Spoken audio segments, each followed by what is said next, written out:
আমার আমি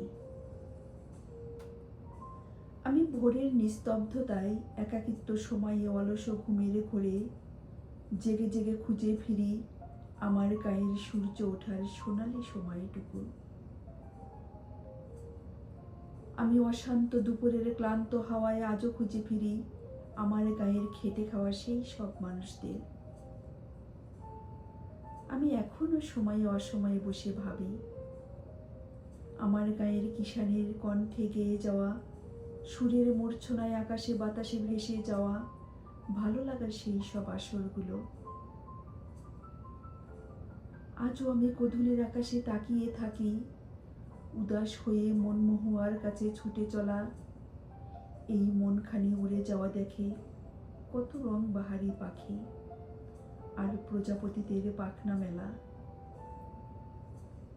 ওদের মাঝেও খুঁজে পাই না আমি রেখে আসা সেই সব মুহূর্তগুলো।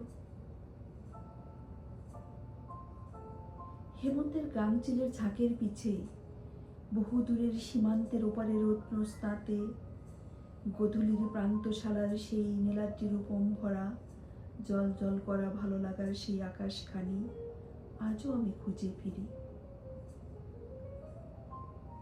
আজও আমি সময়ে অসময়ে মেতে থাকি রং বাহারি মন মাতানো মন কাড়া কত আনন্দ ঘন সন্ধ্যার আড্ডায়।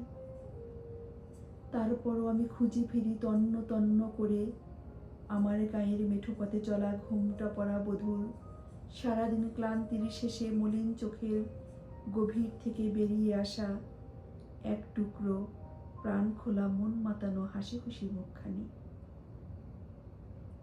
এখনো চাঁদ মাখা রাত আসে আমার আকাশে জুড়ে রূপলি ঢেউয়ে। সেই চাঁদোয়ার বন্যায় মনের খুশিতে ভেসে যায় সীমান্তের ওপারে।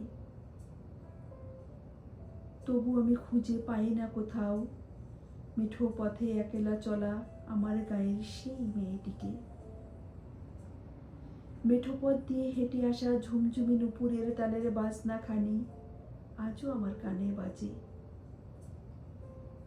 এদিকে ওদিকে তাকিয়ে কত খুঁজি আমি শ্যামলিয়া গায়ের সেই মেয়েটিকে। দিঘলিয়া উঠোনে বসে আড্ডায় মাতিয়ে দেওয়া দুঃখিনী মায়ের কোলে ঠাঁইটুকু নিয়ে ঘুমের দেশে চলে যাওয়া সব ক্লান্তি মুছে দিয়ে সে তো কবেই চলে গেছে ফাঁকি দিয়ে শ্যামলিয়া গ্রামকে ছেড়ে।